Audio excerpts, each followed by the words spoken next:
Assalamualaikum warahmatullahi wabarakatuh. Halo Sobat Cuan, apa kabar?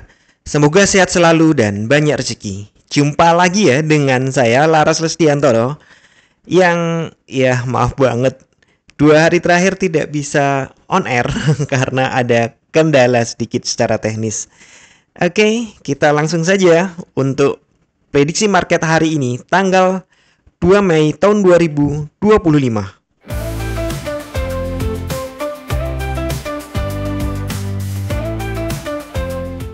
Kemarin market turun, bahkan ini turunnya melewati batas bawah ini.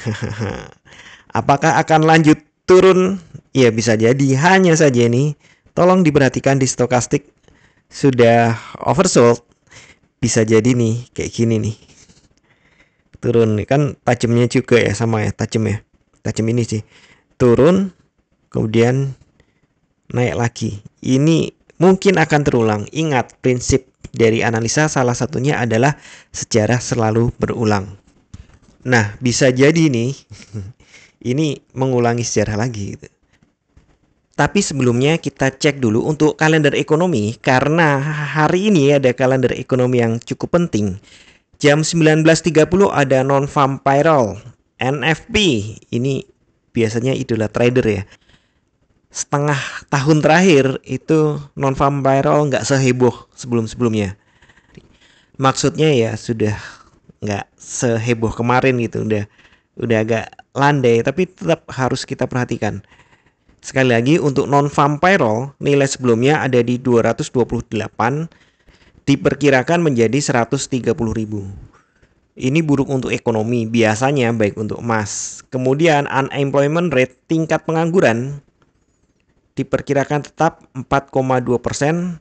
Kemudian under 6 unemployment rate diperkirakan naik dari 7,9% menjadi 8%. Kemudian non-farm payroll private diperkirakan turun dari 209.000 menjadi 124.000. Ya, ini rata-rata buruk untuk ekonomi, biasanya baik untuk emas. Nah, terus kita lanjut dengan analisa teknikal lagi. Kita turunkan ke 4 jam. Di sini ya, 4 jam kelihatan ya pemecahannya, ini candle ini pemecahannya. Jadi di sini ada ya support, anggap saja support. Walaupun bukan support yang jelas banget gitu, tapi ada batas penurunan di sini tiba-tiba ditembus. Nah, umumnya kondisi seperti ini modelnya gini, turun kan ya, ini kan turun. Menembus ini, kemudian naik, wajar.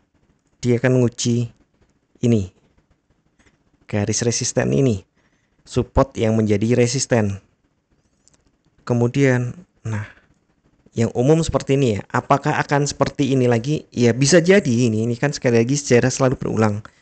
Sejarah sebelumnya seperti ini. Jadi untuk support resisten hari ini, ya ini 60 sampai 75 ya, ini area. Karena kalau dilihat nih, ini kan batas bawah ujung ini ya, shadow di sini ya. Tapi kalau ngelihat body, itu batasannya kisaran ini 75. Antara ini angka penting ya. Nah, gini aja ya. Angka pentingnya di sini. Itu ada resisten 1 di 75, kemudian di sini ya 300 lah kita hormati selaku psikologi level. Kemudian berikutnya di angka-angka ini 25 ya, di antara 25 lah. Kemudian ke 50 dan 75. 300 ya depannya. Itu perkiraan saya. Sedangkan untuk turunnya tentu dia akan cek bawah lagi di 3200. Kemudian di sini kemungkinan dia akan cek ini bawahnya di 3200, kemudian 3175 dan turun terus. Perkiraannya seperti itu. Kalau dia kuat turun, tapi saya pikir penurunannya tidak akan lama. Akan terjadi pull up lagi, narik ke atas lagi. Dilihat dari 1 jam juga demikian. Angka-angkanya masih kurang lebih. Ini kan atas ya 75 ya. Angkanya kurang lebih. Nah, sekarang kita lihat jangka yang lebih panjang untuk tahu kedepannya seperti apa, ini saya geser daily dulu, sabar. Nah, kalau dilihat kita di zona 50%. Kalau kita lihat ini saja, ini kita di kisaran 50%. Kalau tembus, dia akan ngejar ke 61,8%, berarti ke sekitar 3160. Nah, angka yang tadi lagi kan. Nah, tapi kalau kita lihat jangka yang lebih panjang lagi, mulai naik kan di sini ya. Maka nih kita masih di antara 23,6% sampai 38,2%. Dan ini adalah 3150. Nah, masih kisaran lagi. Jadi, kalau turun mungkin ke 3150. Lebih turun lagi berat, tapi bisa jadi. Masih ada peluang sekitar $100 lagi ke bawah dari ini. 3150. Maksudnya ada peluang sampai ke 3050. Nah, perkiranya begitu. Ini akhir minggu ya, akhir minggu. Kalau kita lihat weekly, open di bawah open sebelumnya dan sudah break bawah, berarti target sudah tercapai. Kalau kita ngomong monthly, open di atas open sebelumnya, berarti nanti akan target atas, tapi ini masih fase busur ke bawah. Kira-kira seperti itu. Kembali ke Anda, apakah akan trading intraday atau overnight atau menitan, nggak usah sampai jam-jaman gitu. Kalau itu ya pakainya ya biasa. Membandingkan stokastik atau RSI antar ini time frame dari besar semakin mengecil gitu.